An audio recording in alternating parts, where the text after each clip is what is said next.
Hope तुम अपनी life में काफ़ी ज़्यादा सही कर रहे होगे, और नहीं कर रहे हो तो करने लग जाओ, क्योंकि आज की इस वीडियो में हम बात करने वाले ओवरनाइट चेंजेस के बारे में। क्योंकि there are so many people out there जो ये सोचते हैं कि किसी में भी ओवरनाइट चेंजेस नहीं आ सकते। फिर चाहे तुम किसी चीज़ से एडिक्टेड हो, फिर तुम चाहे किसी चीज़ को चेंज करना चाहते हो अपने अंदर, कोई हैबिट चेंज करना चाहते हो, कोई एक नई हैबिट डालना चाहते हो, तो किसी में ओवरनाइट चेंजेस नहीं आ सकते हैं। But what I believe is overnight changes आ सकते हैं, क्योंकि मैंने खुद अपनी लाइफ में नोटिस करा है। कभी कभी मेरी लाइफ में भी खुद ऐसा हुआ है कि यार कुछ ऐसे इंसिडेंट्स हुए हैं, कुछ ऐसे सर्कमस्टांसेस हुए हैं कि जहाँ पे मैं इंस्टेंट बदल चुका हूँ। सिर्फ एक दिन में मैं बदल गया, अगले दिन से मैं बहुत सारी चीज़ें अपनी करने लग गया और बदल दिया अपने आप को कम्प्लीटली। एंड ऐसा मैंने करा है, सिर्फ एक बार नहीं, मल्टीपल टाइम्स मैंने करा है ये चीज़।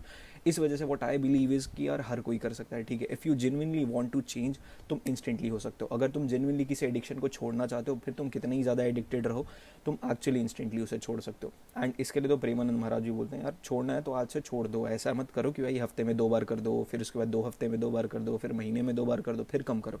छोड़ना है तो अभी ही छोड़ो।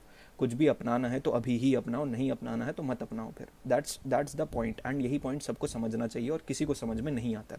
But I tell you something कि अगर तुम एक्चुअली अपनी लाइफ में ओवरनाइट चेंजेस लाना चाहते हो, मैं तुमको एक बेसिक टेक्निक्स बता देता हूँ जो कि मैंने खुद भी फॉलो करा है, और हो सकता है तुम्हारे भी ये काम आ जाए। एंड मेरे को लगता है काम आएगा, क्योंकि मैंने कुछ दोस्तों को भी रेकमेंड किया था, उनके भी काफ़ी ज़्यादा काम आया। तो मैं बताता हूँ, अगर मान लो कि तुम्हारे पास कोई एडिक्शन है, ठीक है, तुम मान लो फ़ोन से एडिक्टेड हो, रील्स वगैरह से एडिक्टेड हो, तो तुम क्या करो, यूट्यूब वगैरह पे जाओ, चैट जीपीटी पे जाओ, किसी एआई पे चले जाओ, एंड उसको तुम बस इतना बोल दो कि यार मेरे को ब्रेन वॉश कर दे कि अगर इस एडिक्शन से मेरे को बाहर नहीं निकला तो 5 साल में क्या क्या मेरे नेगेटिव इंपैक्ट्स हो सकते हैं। 5 साल छोड़ दो, 2 साल में ऐसी कौन सी चीज़ें हैं जो मेरी लाइफ में घटिया या फिर बद से बदतर हो सकती है अगर मैं इस एडिक्शन को कंटिन्यू रखता हूँ। तो वहाँ से तुम्हारा ब्रेन जब भी उस चीज़ को देखेगा दोबारा, अगर तुम बहुत ज़्यादा नेगेटिव चीज़ें कंज्यूम कर लोगे, अगर किसी भी चीज़ से तुम एडिक्टेड हो, एंड उस एडिक्शन से रिगार्डिंग जो भी प्रोज एंड कॉन्स हो सकते हैं, या फिर जो भी नेगेटिव इफेक्ट्स हो सकते हैं आगे जाके, अगर उसके बारे में तुम बहुत ज़्यादा अवेयर हो जाओ, सब कुछ जान जाओ अगर तुम कि यार ये हो सकता है आज से 6 महीने के बाद, 1 साल के बाद, 2 साल के बाद, तुम्हारा ब्रेन जब भी उस चीज़ को देखेगा वो एक डिफेंस मोड में चला जाएगा सबकॉन्शियसली। अगर तुम अच्छे से अपने दिमाग को फीड कर लियो उसके बारे में नेगेटिव चीज़ें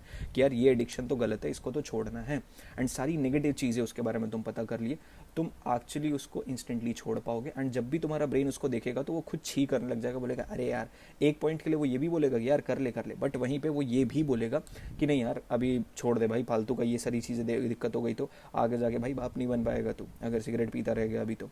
अगर ऐसी सारी चीज़ें होती हैं तो फिर तुम्हारा ब्रेन एक्चुअली काफ़ी सबकॉन्शियसली रीप्रोग्राम हो जाएगा उस चीज़ को ना करने के। तो तुम एक तरीका ये है कि तुम बहुत ज़्यादा नेगेटिव कंज्यूम कर लो,